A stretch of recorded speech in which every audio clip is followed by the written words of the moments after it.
What will I discover today?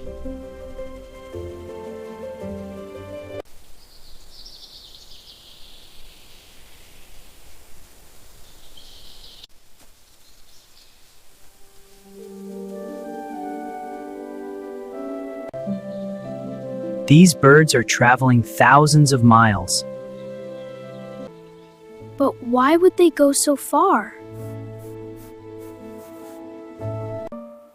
In winter, food disappears, insects die, plants stop growing.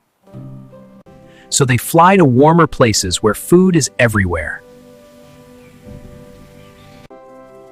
How do they not get lost?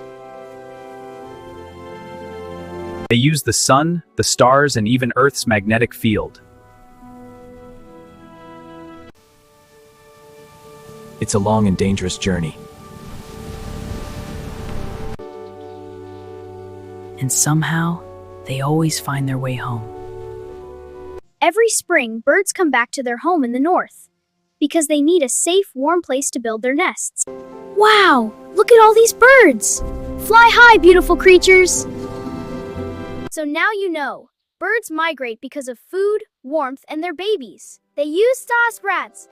We can help migrating birds. You can plant flowers and trees in your garden, and you can put out for bird feeder.